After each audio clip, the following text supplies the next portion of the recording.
Welcome to Sports Geek, the podcast built for sports digital and sports business professionals.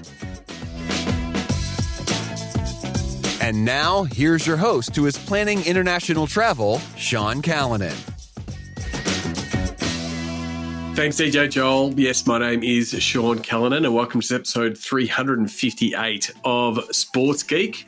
This week, I chat with Jacob Rosen. He's the Senior Director, Business Strategy and Analytics at the Memphis Grizzlies, and I'm really looking forward to that chat. I know you will too. You might be listening to this podcast on your favourite podcast platform. You might be doing it on my favourite podcast platform, which would be Pocket Cast, but you could be listening on Spotify, you could be listening on Apple Podcasts, or you could be listening at sportsgeekhq.com. You can find all episodes, all 358 episodes at sportsgeekhq.com, and you can also find out more about what we do at Sports Geek. What you might do is you might contact me for a digital review or an audit or a brainstorming session with your team. Do that often. Did one earlier today. Really love getting into solving the problems that a digital team has, whether they be on the workflow, efficiency, how to make things work better, or on the brainstorming creative side. So you can give me a call or an email. Sean at sportsgeekhq.com is how you can get in touch with me. At Sean Callanan, at SportsGeek are our handles. People do ask, when's the best time to do a review? When's the best time to do an audit? My answer is always now, because there's always some things that can be improved. And I actually like doing them in season because things are fresh, problems are fresh, opportunities are fresh. It can be a short stint, or it can be a bit more longer involvement. But if you want to give your digital team every chance to succeed this year, book in for a time. Sean at sportsgeekhq.com. Let's get stuck into this episode with Jacob Rosen from the Memphis Grizzlies.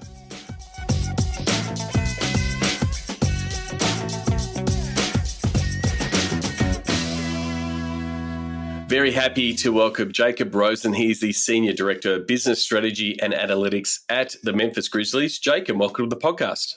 Thanks for having me. I'm excited to be here.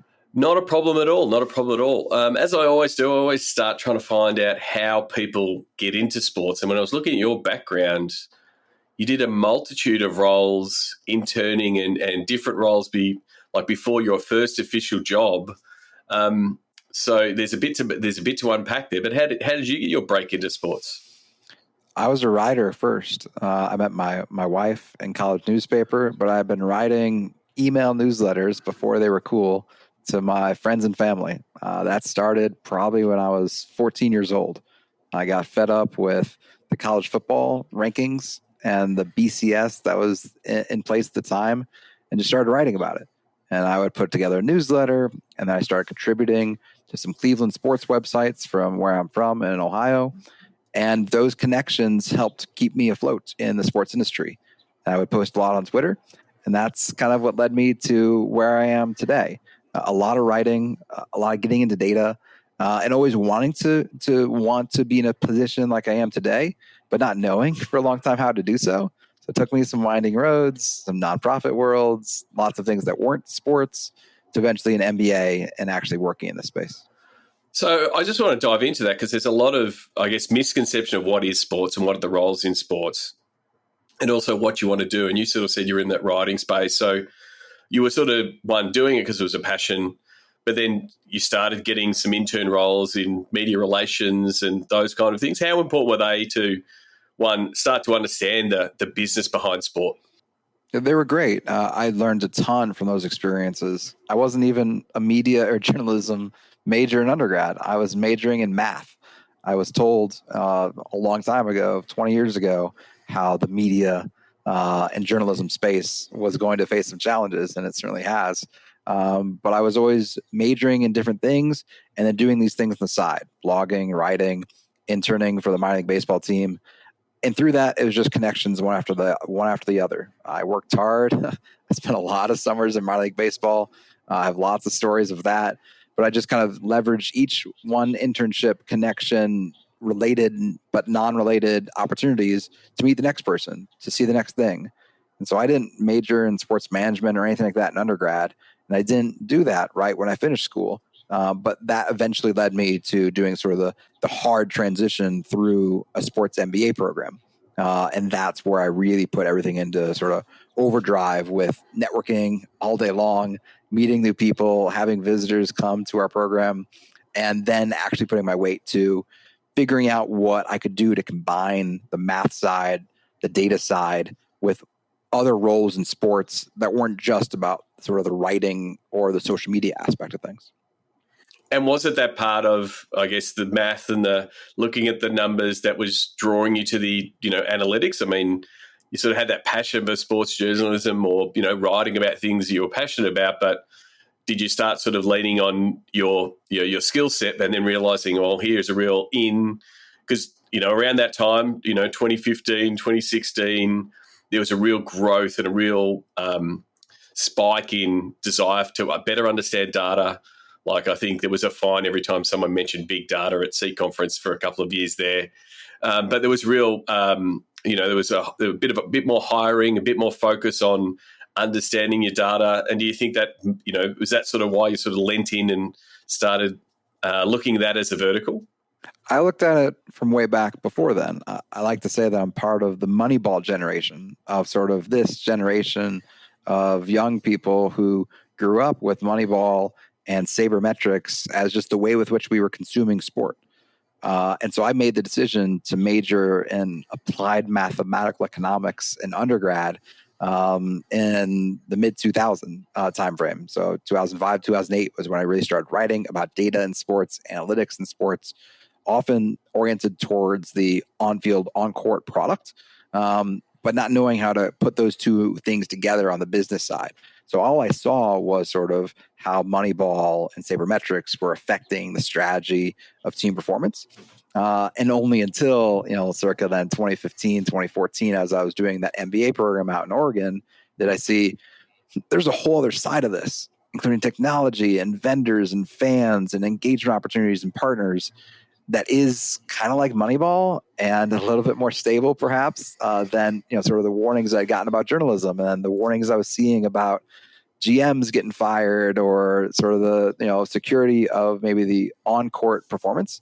And so for me, transitioning to using that math degree, the passion for data about writing led to then seeing how I could apply that to business philosophies and principles and impacting the way with which teams interact with their fans.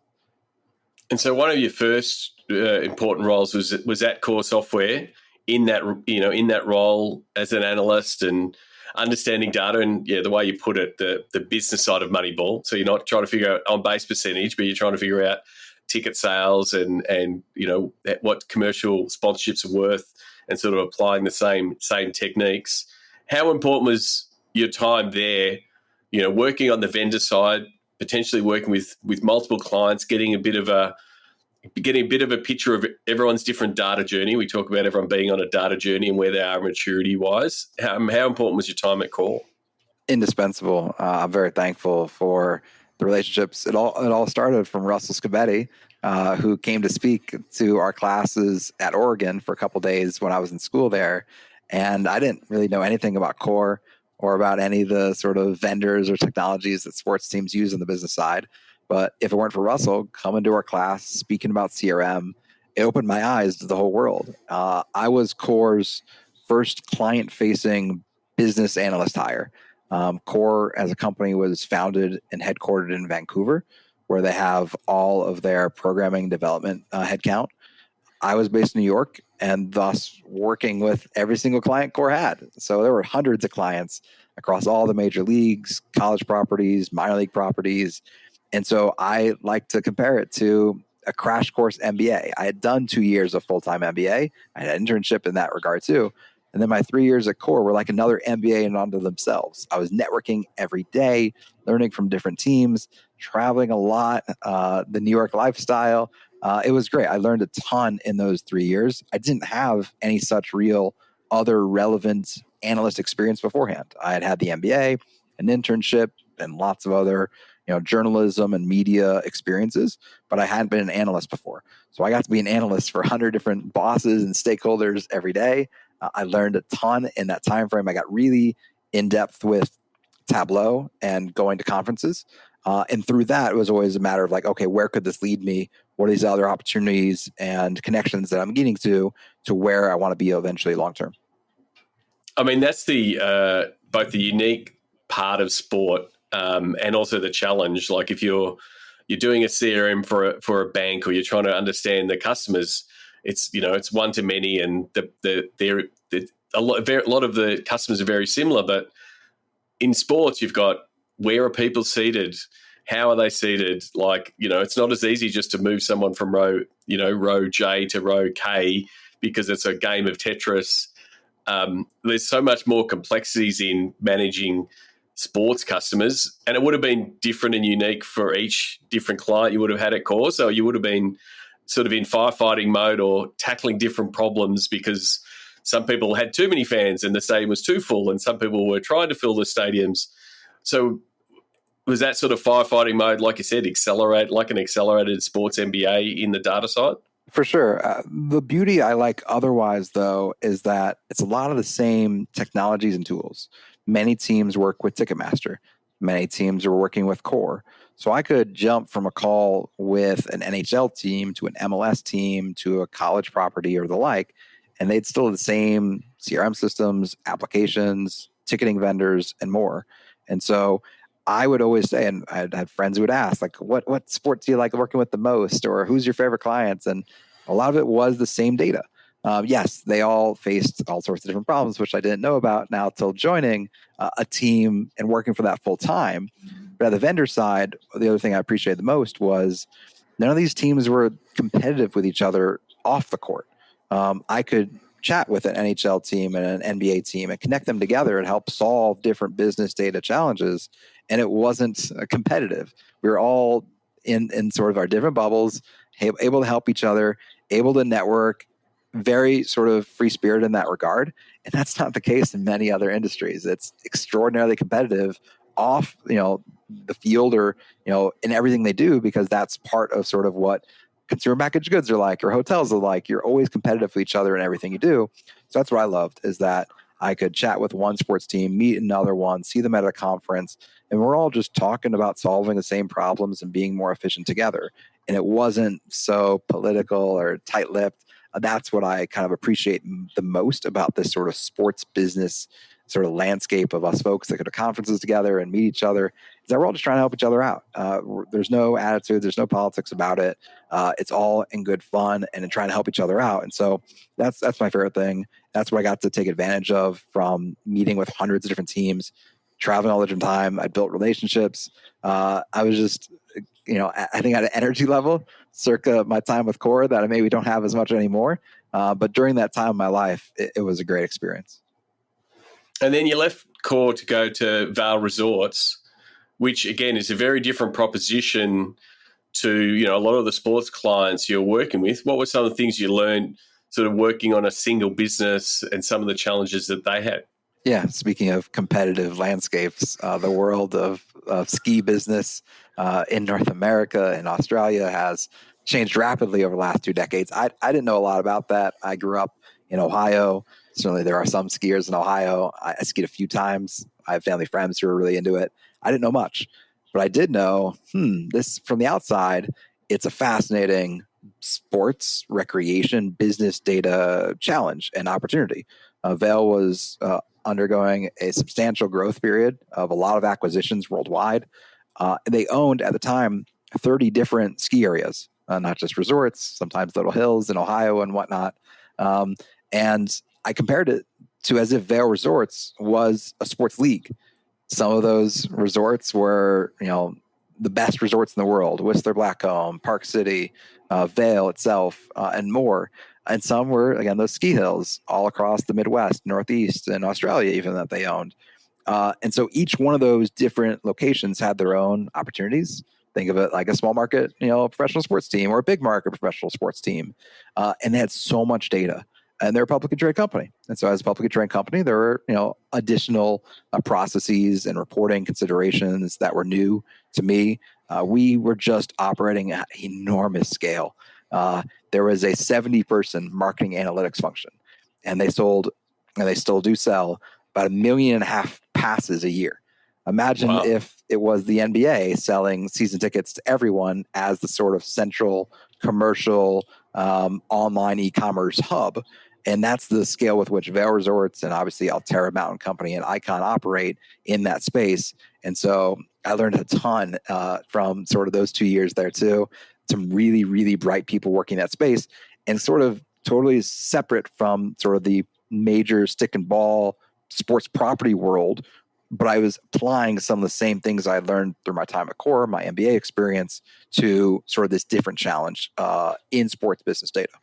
Yeah, I mean, it is a fascinating one when you look at different verticals that can be applied to be similar to sports, but don't have that cadence of, you know, the Friday night game or the home and home series or the away trip, and you know that sports does, and also the ups and downs and the roller coaster of how the team is performing. But it does have that similarity. But in 2021, you joined the Grizzlies in the business strategy and analytics space. What drew you back to the world of sports, in this case, an NBA team? I was always way more passionate about the sticks and balls than I was about skiing. And living in sort of big cities, I lived in New York for 3 years and Denver for 2 years, and I was doing the grad school in Oregon. I was most excited to eventually lead a business analytics function with a team itself in maybe a more approachable market. I'm very thankful here in Memphis to have found a town and a city where my wife and I could afford a house, where I could see ourselves staying for a while, and building sort of the reputation that I wanted to see from our business analytics function here. So among the things I've enjoyed the most now being sort of property side, not vendor side, not even sort of publicly traded company side, is then the ability, again, to network with all of my peers that I've accumulated now and gotten to know over the last decade of being in and around this space. I can chat with Russell Scavetti, who's at another team, or other friends who maybe overlapped with me at Core at their different properties and organizations to just learn how we could improve. It's, again, not about the politics, not about anything getting in the way. It's about us sort of building up our own foundation here in Memphis to be as efficient and coordinated as we can be. I had never been to Memphis before moving here, so I had to learn a lot about sort of the culture, the city, the history, the traditions. But it's a very exciting place to be, and we're on the precipice of some really cool things as an organization. But it was easy to sort of see myself landing here, growing this team, finding ways in which we could evolve, and making things better over time. As I said before, everyone's on a different data journey. As you turned up to Memphis, sort of what did the landscape look like, and sort of what's the plans going forward, you know, on the business analytics side? A time of change. I started in 2021, so you're still dealing with the early tenure of the COVID-19 pandemic. So I obviously joined, and thus there had been somebody in my role before. And so we were still figuring out new technologies. There were still roles that had been empty, or roles that we had dreamed of that hadn't been put into place yet. There were still a lot of sort of new opportunities with the increasing better performance of the team that put us in a way different state than the Grizzlies had been before. The Grizzlies had been in Vancouver and then moved to Memphis, and the team had less fortunate times on the court before, and they've had now a pretty fortunate last couple of years. And so with that, just plus coming out of the pandemic led to new challenges and opportunities, both as related to sort of our core base of ticket sales and core partnerships, but also particularly on sort of the ancillary side too, and building up all those vendor relationships, data processes, insights, and reporting from top down. If you're a salesperson or if you're our team president, make sure you have some of the right insights in your fingertips at a moment's notice. It requires time. Those things don't change overnight. Those vendor relationships take some relationship building in more ways than one. And so it's still part of that journey here. But sort of as of 2 years ago, there was a lot of change, a lot of transition, a lot of newness. And I've been thankful to sort of build more foundations. But every day I'm learning something new. There's a new challenge, a new quirk, a new thing of whether the team's winning today or losing tomorrow that I think we can still improve upon on the back end. One of the things, you know, you can dive into all the data that you want, but one of the things you've also got to take into consideration is your own market and how it is different. And like you said, you've been in different big cities. Memphis is a really unique market in the sports scene in the US. Can you let us know, let listeners know who might not know that much about Memphis and what it's like as a pro sports team? What are some of the things that they should know, and what are some of the things that you've learned over the last couple of years? I have a couple different talking points about sort of Memphis as a city, Memphis as a sports market. It's good context to share. Again, I'm from Northeast Ohio. I had never been within a 4-hour drive of Memphis before starting here. I took the job and flew out here and started the next day. Memphis is right on the border of the state of Mississippi and the state of Arkansas. It is sort of the anchor point of the Mid-South region. So Nashville is a couple hours away. St. Louis is a couple hours away. And you're not a far drive as well from so many other places across the country. This is why FedEx was headquartered, founded, and has become a worldwide giant based out of here in Memphis because of how easy it is to get to all these other places. But as the sort of anchor hub of the Mid-South, it has been a historical place for culture, for music, for all these things that represent America. I like to at times say that Memphis is really the most American city that exists when you think of all the things that are uniquely American to the world. And a lot of it does relate to African-American culture, music, food, history, at times good and bad things that have happened to us as a city. But the way with which, I remember when I moved here, people said Memphis is a city that if you love it, it will love you back. And it kind of requires that sort of resiliency and grit and toughness. And I think the Grizzlies have sort of embodied to the world. This team only moved here a little over 20 years ago. Being a fan in Cleveland, those teams have been there for generations and generations. The baseball team's been there since the turn of last century. The Browns have largely been there for 60 plus years. The Grizzlies have only been in Memphis, and Memphis has thus only had a professional sports team for just over 20 years. And so the construct of this city as a professional, world-class market is still evolving, still growing, still in its infancy and adolescence in ways. And that's kind of what's new and exciting about sort of this moment in time in Memphis too. Again, ups and downs, things that personify America in different ways. But I look at it with sort of the rose-colored glasses in that regard, that I see sort of the promise, the excitement. You look and compare it obviously to other cities of its size and caliber, and understand the other sort of, American sort of ways with which these cities are still improving, the downtown areas, the stadium-based development that's occurring, and you see sort of the bright side of where things can be. And then for me, like to be able to buy a house, to make so many friends here has been a great experience.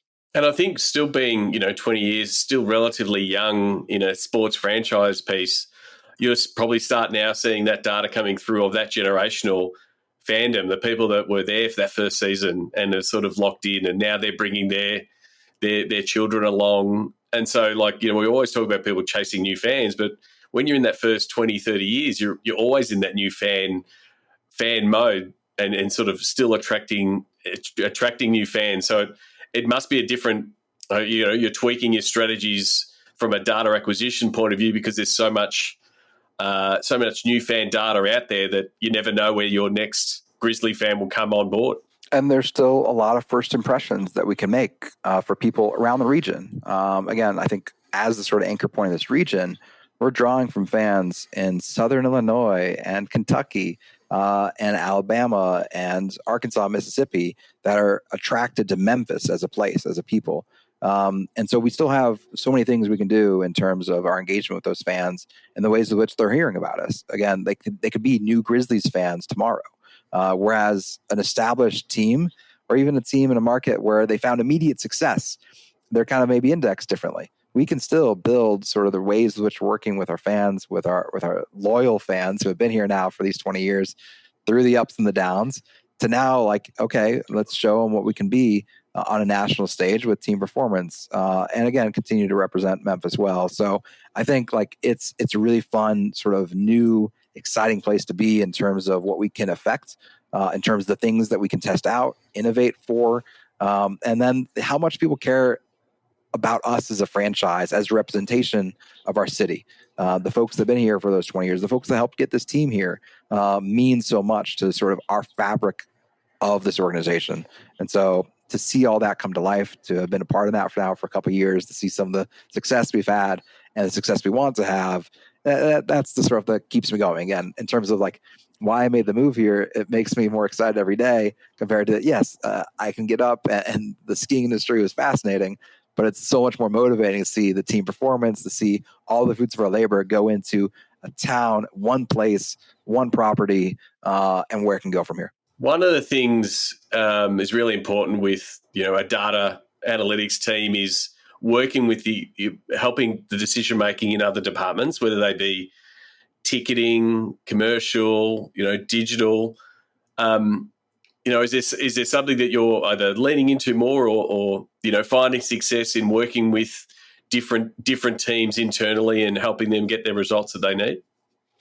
I think we have a little bit of a unique structure here as a business strategy and analytics department that I inherited, but I think it has its advantages in many ways, where we're mostly an embedded organizational structure. Other teams may have a dedicated business intelligence group, but that business intelligence group may sit in sort of their own bubble, and they may all sit next to each other. And again, there are positives of maybe that sort of consolidated space. What I came into in here, and I think I've embraced in certain different ways, is that we're business strategy analytics and we're embedded. So the folks that report into me actually sit all across the building. We've got folks on all the different floors working with all the different stakeholder groups. And thus that's their intense focus, is to understand, empathize with, learn from, be a part of the culture of ticket sales, of partnerships, of marketing, maybe to some extent, like again, one half another, six or one half a dozen of another, it maybe doesn't make business intelligence stand out as its own distinct group or department. But in putting them with those other departments every day, they're learning about how we can best support them, about how we can best evolve together. It all feels like we're one team, one goal, one mission. And so I think that's where we maybe separate ourselves a little bit in terms of that unique structure. I think other teams have taken some degrees of inspiration from, in terms of just where we are physically located throughout our administrative offices here in Memphis, how we work with those departments towards sort of seeing what they're like every day. And then from there, I think we've made some necessary investments to the team towards a talent pool, towards some more technical tracks of work that can make those people who are embedded in those different departments shine. When you're one person, you're working with ticket sales, you're also having to do the data engineering and the CRM and the reporting and all the sort of vendor management. It can be a lot. So I think we've tried to make life easier for those embedded analysts over the last couple of years, and tried to tack on additional scopes of work that hadn't been there when we were just focused on the initial things, the ticket sales, the commercial side of things. Now that we're talking more about ancillary, we're talking more about digital, we're talking more about the arena experience. Those are kinds of things that have been sort of the exciting new frontiers that hadn't been in place from an analytics perspective before I started. That's a really interesting structure. I mean, because a lot of the times, I joke that I'm a digital divorce counselor working between multiple departments to get them to work together. But having your analytics person embedded, they see the pain points, they see the toil that goes into the creative, or see the pain points that the commercial partners are having, and I'm guessing it helps them to offer a solution, a few tweaks here or there, or get them the right data at the right time, so you're not getting that friction. I guess the challenge for you is to be supporting those staff, and also leveraging that piece you were at core to bring your team together and say, oh, what problem are you trying to solve? Is it the same problem? Are you getting those efficiencies? So is it a bit of one, you staying connected with your team to help them and help each other? And then support them with maybe what their skill sets are versus others on the team. So, okay, the folks in partnership, you may know CRM a little bit well, or project management. Okay, this person over here, they can actually help translate for you because they know the ticket sales side of things and maybe some of the technical and reporting side. So I think the opportunities we've had have been to add some more entry-level talent to learn a little bit more, and then you can maybe specialize from there. But yeah, every day I wear a lot of different hats across the entire organization. And it's kind of on me to kind of help translate over to my team in their respective specializations, and then work with those different department heads across the group, whether that's finance, ticket sales, and more, to make sure they're beating on the same drum in terms of our goals and objectives as an organization, all with sort of what our capabilities may be. So I think where, again, continued opportunity lies to me long term is about process, is about operational efficiencies and technology investments beyond just sort of being in that silo. So it's a continued sort of delicate balance and dance every day about what the right sort of subject matter expertise and specialization is versus some of these sort of centralized technology practices and processes that can help us be better every day. So you've talked a little bit about understanding the technical landscape of what you need to be rolled out. You were on vendor side, at core and trying to solve problems with a product, but now you're on team side. How do you, filter that landscape? What is the pain point? How much can it be done with, digital duct tape, and then how much can be done with, a new tool or a new process? I love managing vendors, having the experience of being a vendor. I can empathize. I understand what it's like when you're meeting sales quotas and you're just trying to, do the next thing in terms of hopefully working with us for a long time to come. But I think that is, having now had the experience of what it's like at Avail Resorts, they own their own point of sale system. They built their own custom database. And I think it's a lot of things that major Fortune 1000 kind of companies do. They make enormous technological and IT investments to take those things in-house.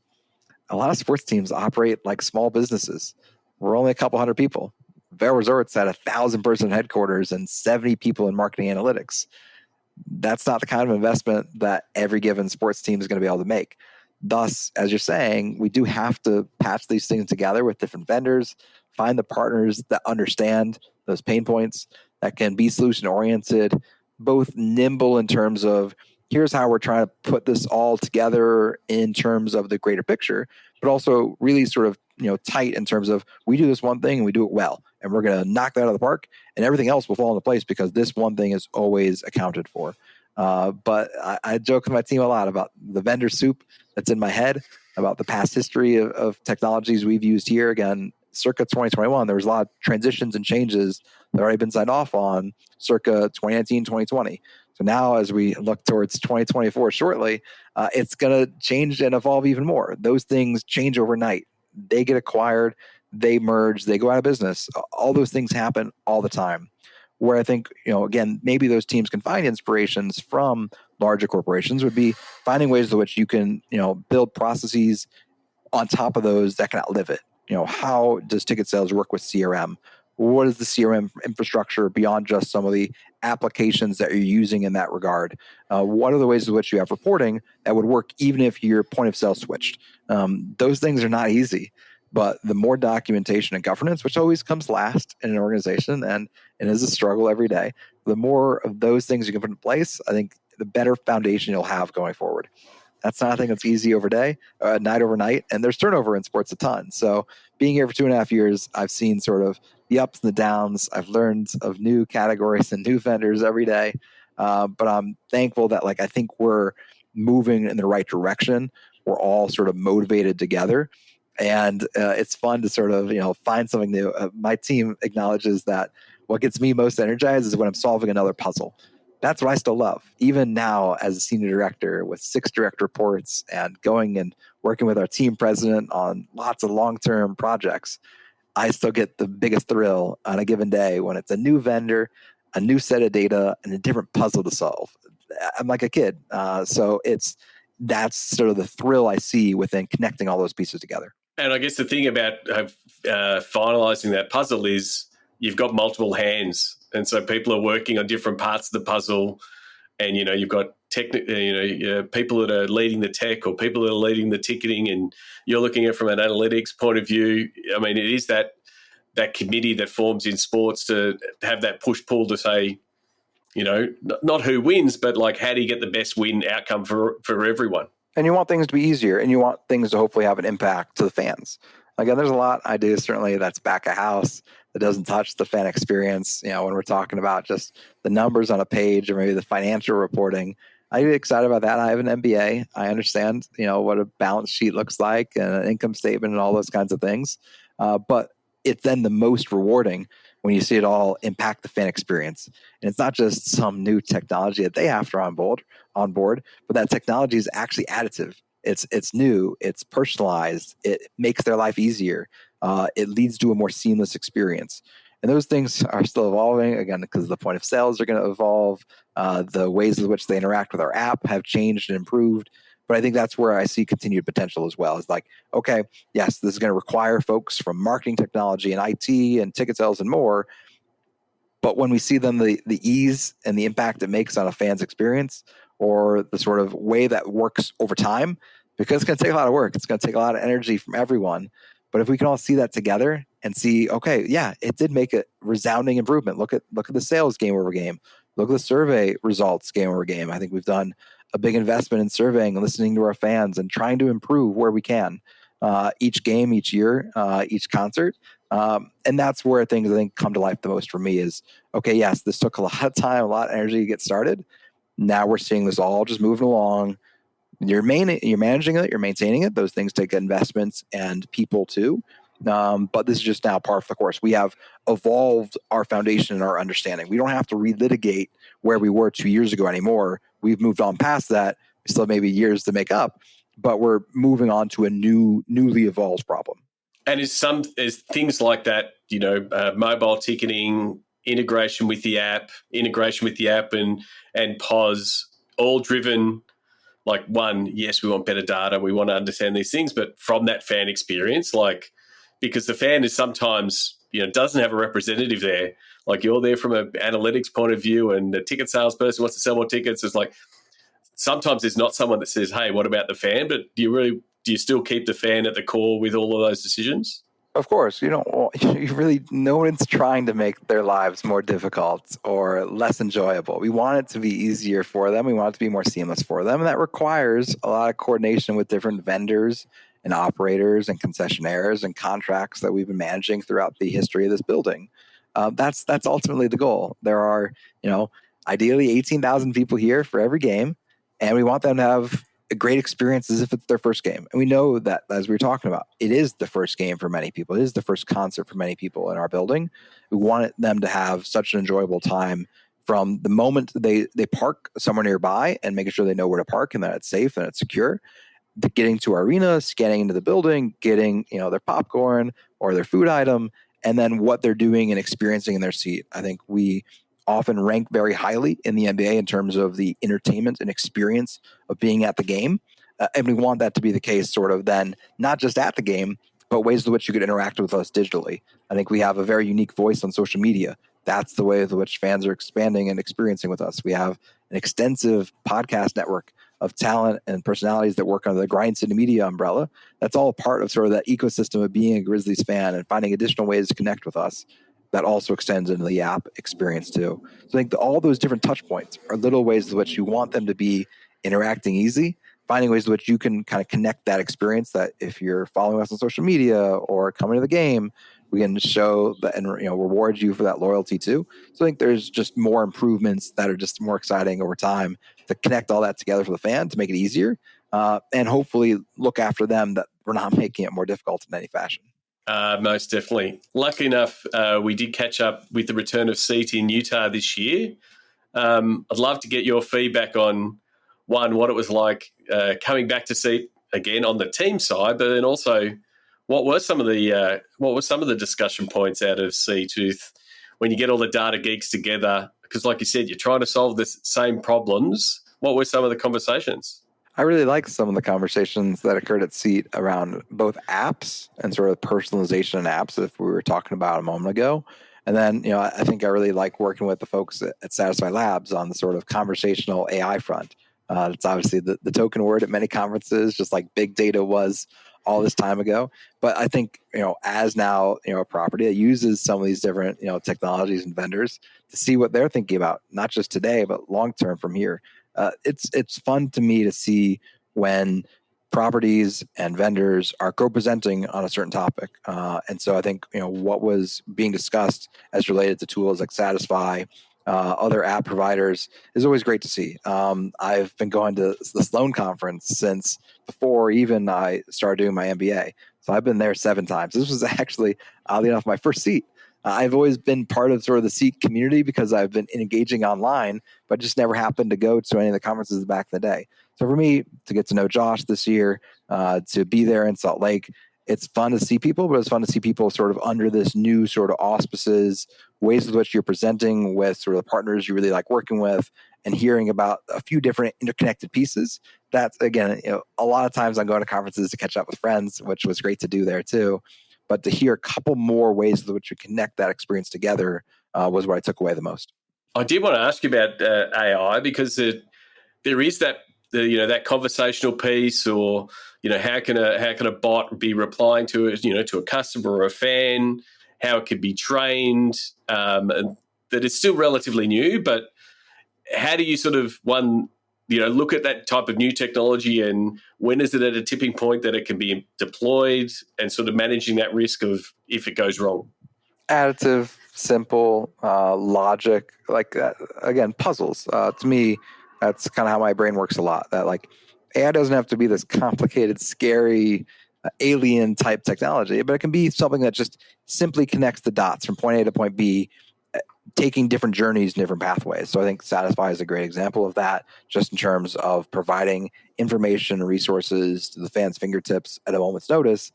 That historically, I've seen technologies that are just only human oriented, but it could just be something that accesses a library or connects a couple of puzzle pieces together or makes a quick recommendation that just makes things, yes, additive, valuable, easier to use. Those are the kinds of applications of AI that make more sense to me. I don't at times believe in sort of the scary visions of it all. I just see some of the practical sort of that makes my life slightly more easier. I know folks on different groups of our organization are really excited about it for the ideation and iteration of sort of maybe some textures, trying to give me a different example of that. How can we post something on social media a little bit easier? Not say we do any of that on that realm, but if you give it some examples that can help think and provide inspiration to you in these different avenues, that again, like helps just get you from point A to point B in different pathway than you could have only perceived of in one direction. I think that additive piece, as opposed to the mainstream media, it's going to steal people's jobs and replace people, is the right way. Because the salesperson that's getting on the call that's spoken to this person 15 times over the past 3 years, AI can give a quick bullet point. Oh, this is what you've discussed, without them having to scan. And if that allows them to get 5 more calls an hour, like there's the upside. And it's some of those additive stuff on the back end. I think.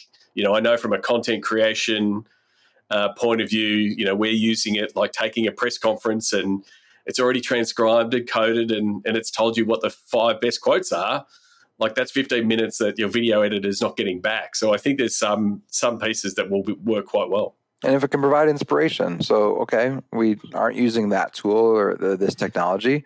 How did that approach that problem that maybe, we could simplify this just to, we're going to take recommendations in our CRM tool for our ticket sales reps and make it sort of simplistic. You're going to go down this pathway or that pathway. We've done a lot of that on the email marketing and SMS marketing and app experience realm, where maybe AI just helped inspire these customer journeys that we're going to take a couple different approaches on because we've seen other examples from other teams or vendor presentations that make us now think a little bit differently. Again, just sort of taking a different approach, a different way of spinning things, and using that to our benefit and wherever we are in our respective journey too.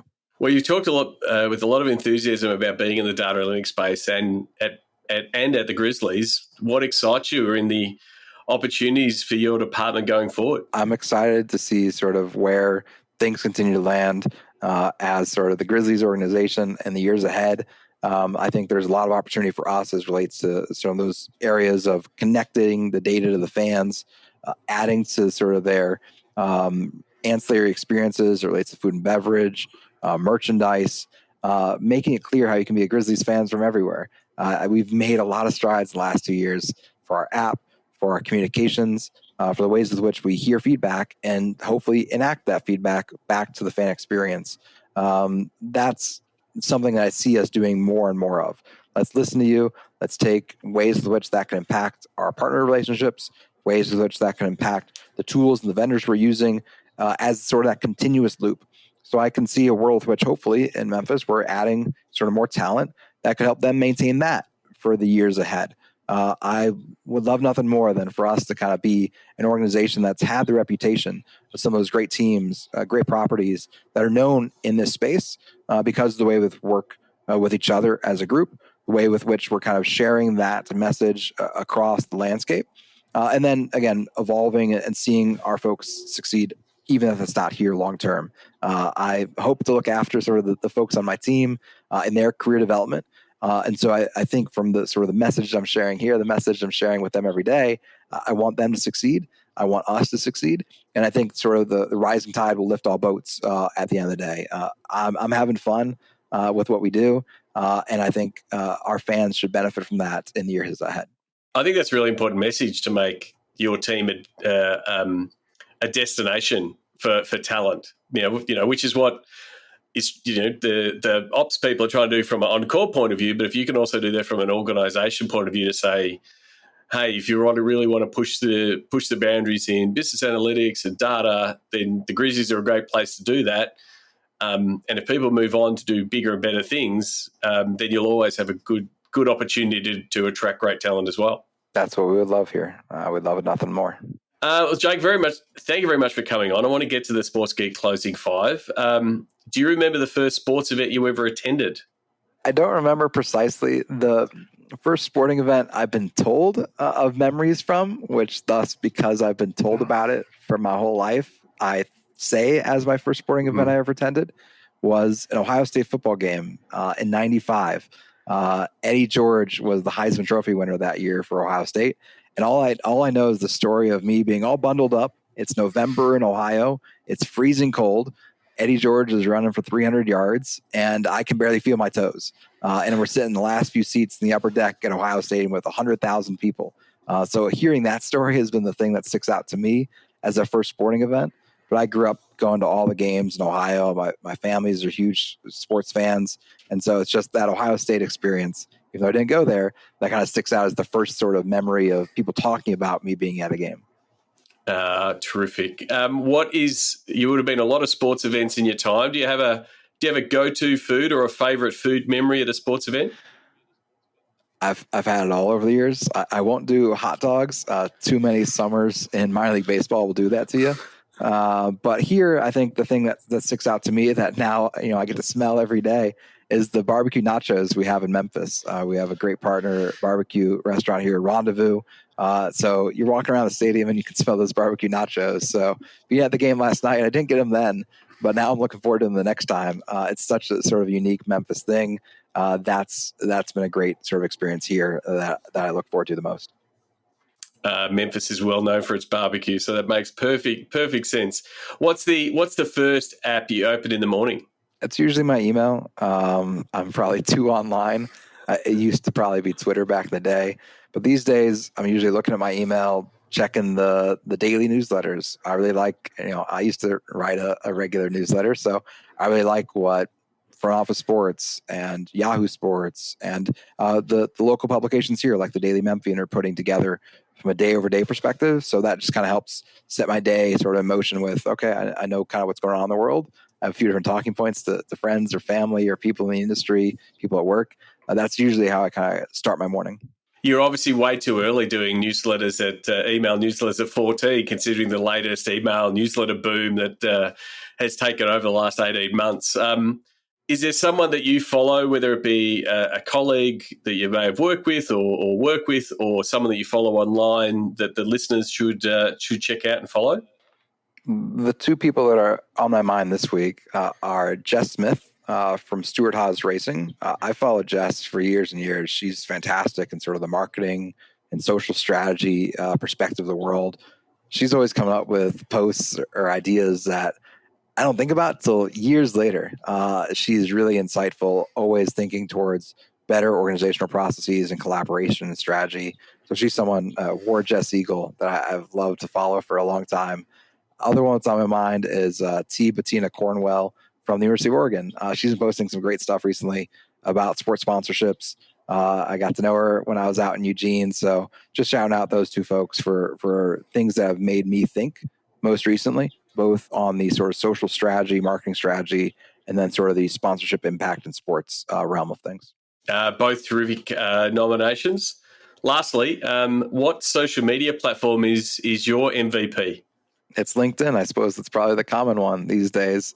But imagine, again, if LinkedIn was there 15, 20 years ago as well, I would have spent so much time there during my MBA experience. I probably would have posted all my newsletters there as well.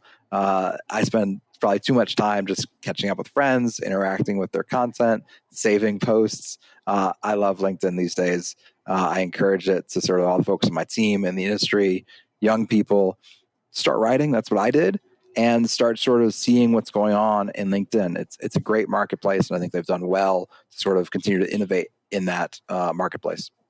Do you think your vendor background lends you to more being understanding LinkedIn a little bit better because you were probably working a little bit harder at core and building that network a little bit harder, but you sort of realize the value of it now in the role you're in? Yeah, and I follow lots of friends, or I've stayed connected with lots of friends. So for me to keep an eye on what's going on, both in news and in culture and in sports, and now here in Memphis, I'm usually getting a variety of kinds of things that are happening there. And so, like, there's plenty of people, I've been to all these conferences over the years, now lived in all these different cities.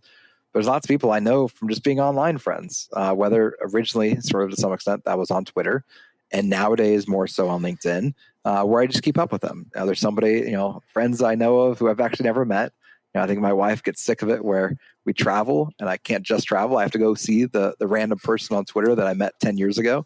But that's the kind of way with which my relationships have blossomed over a decade, being in and around sports media, journalism, minor league baseball, and more.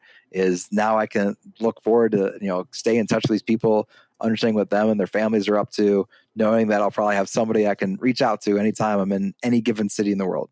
That is very much true. And if you're ever in my part of the world, if you're in Melbourne, please look me up and we will go to a game of whatever game is happening at that time. But thank you very much for your time. Really do appreciate it. And look forward to the next time we catch up. Maybe it will be in Memphis for some barbecue and some Grizzlies games. That would be amazing. Thank you, Sean. Looking to help your digital or sponsorship team? Book in for a Pick My Brain session with Sean Callanan to help your team level up. Book now at sportsgeekhq.com/pickmybrain.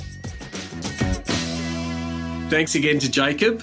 You can connect with Jacob on LinkedIn, Jacob Rosen. You'll be able to find him, Jacob L. Rosen, on X. Like he said, it is a place that we met, so much so that I did see him at seat, and I thought we'd met earlier. That's why I thought we'd met at a previous seat. But that's the power of, I guess, networking, whether that be on Twitter or on LinkedIn.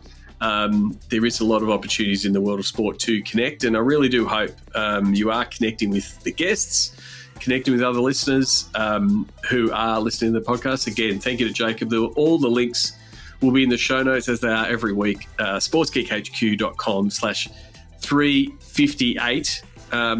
As you heard there, I do talk a lot about networking and a lot about conferences and how important they have been in what I've developed at Sports Geek. I'm really pleased to announce that I'll be speaking at Sport NXT conference here in Melbourne, March 2024. You can check it out. sportnxt.org is where you can register.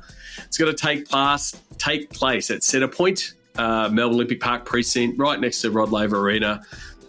Really getting a good understanding of the great precinct that it is. You can see the MCG, Amy Park, everything from that one location.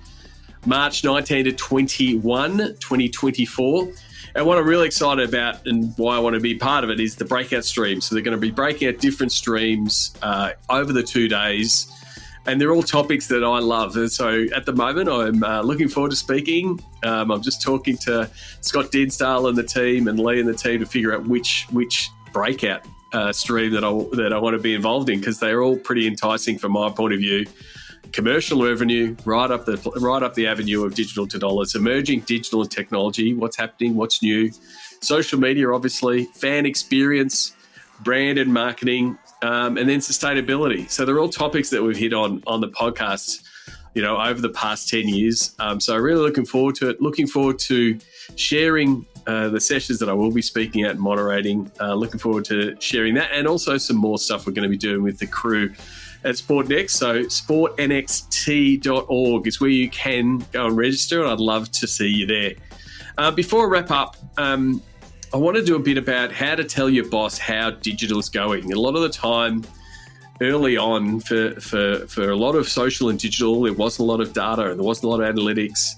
There wasn't a lot of reports, and now we have got these systems, whether they be natively pulling them straight from the stats from Meta or from a platform like Hootsuite, or you might be using something more advanced like an Amplify or a Zoom for a trajectory. Like these help provide reports, but I think that also can bring in a little bit of laziness, I think, to a certain degree, of how to tell your story, because there's reports and they don't tell the full story. And so one of the things you want to be doing, especially when communicating with your boss, to say, hey, digital is going gangbusters, which hopefully you are saying and hopefully you can illustrate, but you need to be able to tell those stories. You need to understand what growth you're getting and where you're getting it and why it's important. And that's about understanding your audience, what's an attractive audience, the different segments. But really the emphasis that I try to put on it is, why is it important? Why is something that you did, whether it be on a particular social platform or a particular content or a particular campaign that was across multiple platforms, you need to be able to tell the story to a non-digital person, most likely a boss, a CEO or a higher up, hasn't grown up with these platforms. And so you need to be able to align your stats that you are saying. It's a great thing. Oh, we've got 8 million views on our TikTok. Well, that doesn't mean anything unless you give it some context to say, hey, 1 in 5 of our TikToks are popping off, or this type of content that we're doing with these type of people or with these collaborators is really working well and it's growing a new audience. So it's as much, the reports are great. And I think the data geek in me loves the reports to be able to show the graphs and show the progress, but I think there still is a skill in explaining why something went well, or the importance of that it did go well and what it means for you and your platform and your fan base and your engagement with your fans going forward. So you really want to be emphasizing the stuff you like doing and showing that in the best light. If your team has put in a lot of effort into a particular video series, one, you want to be able to show that you can come up with cool creative ideas, but then also execute tremendously, and then also have the data with the people like Jacob that we spoke to earlier to back up that, hey, what you did, what you theorized and what you executed actually did work. And so I think a skill that a lot of digital folk should always be working on is that always be pitching. You're always telling the story around, hey, this is what we're trying to do. This is how it went. And you're always pitching. You're pitching for your next budget. You're pitching for your next project. You're potentially pitching for your next job. But that might be an internal job or a skill that you're trying to learn to, hey, I'm going to pitch for a different role. I need to be able to sell myself, but also sell my work. So reporting, as much as it can be a bane of your existence sometimes, and creating reports and creating decks and saying how everything does, it's not my favorite thing to do, but being able to sell what you've done to the people that are going to sign it off, because they potentially might not be impressed by impressions or engagement rate or a graph that's green and not red. Obviously, all of those things help, but you need to be able to tell the story on, this is why we're doing it and this is the outcome we'll get. And ideally, like using something like digital dollars, here's how it's going to affect the bottom line.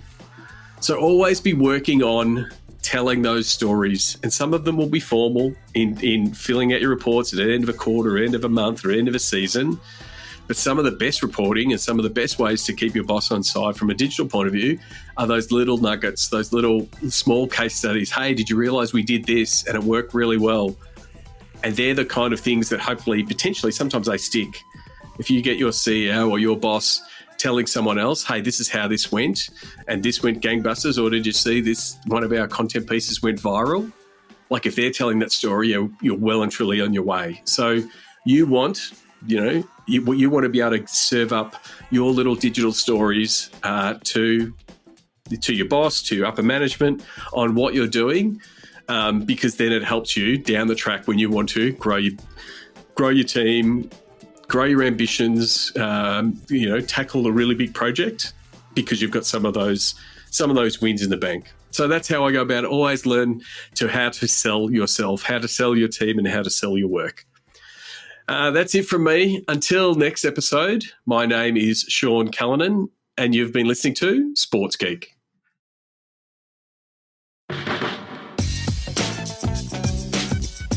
Do you get Sports Geek news? Sean Callanan analyzes the latest sports business articles for you weekly. Sign up at sportsgeekhq.com.